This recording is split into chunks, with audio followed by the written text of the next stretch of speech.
Welcome to This Explainer. Okay, today we are treating pasta like a true masterclass. We're going to take you from a total kitchen novice to an absolute pro, step by step like a proper course.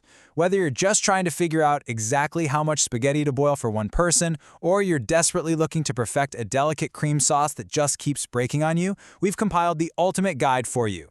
This is drawn directly from culinary experts, safety guidelines, and passionate home cooks. All right, Module 1, the easiest way to prepare pasta. Let's just dive right into a technique that will completely change your busy weeknight dinners. We are starting right out of the gate with an incredibly simple, foolproof method straight from a popular cooking channel. Look, you know the struggle, right? Boiling water in one massive pot, making sauce in a second pan, draining, mixing, and then you end up with a sink totally full of dishes. Well, what if I told you that you could do it all in just one pot? Seriously, you can create a super rich, deeply integrated dish in just 20 minutes using a single pot. Here is the step-by-step. You start by sautéing 100 grams of onion and 15 grams of garlic in some olive oil until it smells amazing. Then, right into that very same pan, you build your flavor base, 40 grams of tomato paste, 300 grams of diced tomatoes, plus your herbs and salt. Now, here's where the absolute magic happens. You add 3 cups of hot water and lay 300 grams of dry spaghetti directly into this incredibly flavorful broth. Let it all simmer together for 20 minutes. The pasta literally absorbs all those incredible flavors instead of just soaking up plain water. Finish it off by stirring in a little cream cheese and topping it with mozzarella. It's wildly efficient, it's delicious, and cleanup is an absolute breeze. Okay, now that you're totally hooked on how easy this can be, here is the syllabus for the rest of our masterclass. We'll be calculating portions and picking the right pasta, diving into Italian cooking secrets and common mistakes, uncovering the literal magic hiding in your boiling water, and finally, nailing the science of proper storage and reheating. Moving right along to Module 2, calculating portions and choosing the type.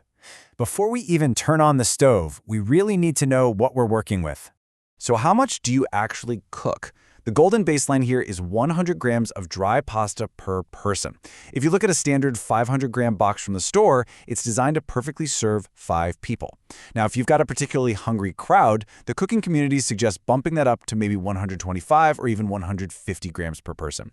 But remember, if you're using fresh pasta, you'll actually want to double that baseline to about 200 grams per person just because it contains water and is naturally a lot heavier. Now, here's a huge misconception we need to clear up. Fresh pasta isn't inherently better than dry pasta. Nope, they just serve entirely different culinary purposes.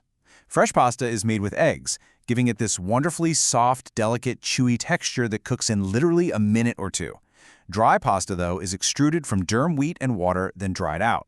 That specific drying process is exactly what allows it to achieve that firm, robust texture you absolutely need to hold up against heavy, rich meat sauces. All right, Module 3, cooking secrets and common mistakes. Let's uncover some traditional Italian rules that will completely elevate your next dish. These rules are the literal foundation of Italian cooking. The whole philosophy is about simplicity and high-quality ingredients, rather than drowning a dish in dozens of spices. First up, your pasta shape absolutely must match your sauce. Tube pastas, like penne, trap thick, heavy meat sauces beautifully. Flat ribbons, like fettuccine, perfect for clinging to rich cream sauces. And spirals, like fusilli, are great for catching light, oily sauces and small veggies. Oh, and here is a fantastic pro tip. Right after draining, toss your pasta with a little butter or freshly grated Parmesan before adding your main sauce. It creates this creamy primer layer that helps the final sauce stick perfectly to every single noodle. Okay, we really have to address the elephant in the room, the great oil debate.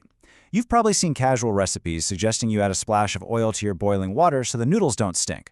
Well, the strict Italian culinary consensus is absolutely do not do that. Skip the oil. Why? Because oil floats. When you pull your pasta out, it coats the noodles in a slick layer of fat, acting like a barrier that completely prevents your beautiful sauce from clinging to the pasta. If you want a cohesive dish, leave the oil out. Another massive mistake is overcooking. You want to hit what Italians call al dente, which literally translates to the tooth. It means cooking it so it's fully cooked, but still retains a slightly firm white core right in the center. This gives you a really satisfying chew, but more importantly, it structurally holds up when you mix it with hot sauce instead of instantly turning into a soggy, mushy mess. And keep in mind, you can truly only get a proper al dente with dried pasta. Moving right along to Module 4, the magic in the boiling water. We are going to talk about the single most discarded, yet highly valuable ingredient in your entire kitchen. Yep, we are talking about pasta water. When you boil your pasta, it releases natural starches into the water, turning it all cloudy. Chefs literally refer to this stuff as liquid gold. And guys, a cardinal sin of pasta making is rinsing your pasta under tap water after you drain it. Rinsing completely destroys this magic, sticky layer of starch that is absolutely vital for binding your dish together. Seriously, never pour all that nutrient-rich, starchy water straight down the drain. If your tomato or cream sauce is too thick or it's separating on you, just add a ladle of pasta water. It will miraculously emulsify it, bringing the oil and water together into this glossy, restaurant-quality finish. And beyond sauces, you can actually use it to give bread or pizza dough an incredible texture. Toss it into soups for extra body, steam your veggies in it, or use it instead of stock to get an authentically creamy Italian risotto. Bottom line, next time, save a cup before you drain the pot. Finally, Module 5, proper storage and reheating. Let's talk about how to safely store our delicious creations and bring them back to life the next day. Because, let's be honest, leftover pasta is just one of life's greatest joys. So the absolutely crucial point here is food safety. Bacteria absolutely thrive in the danger zone, which is between 40 and 140 degrees Fahrenheit. You've got to get your leftovers into the fridge within 2 hours of cooking. But wait, if you've made a massive batch of chili mac or a huge pot of pasta, don't just shove that giant hot pot directly into the fridge. That's going to raise the temperature of your whole refrigerator to unsafe levels. Instead, split the food up into small, shallow containers so it cools down rapidly, or use an ice bath for large pots. And make sure cold air can actually circulate around them, meaning don't stack warm containers right on top of each other. It's also super important to know exactly how long you have to enjoy those leftovers. Cooked pasta actually has a fantastic shelf life in the fridge, staying perfectly safe for 3 to 5 days.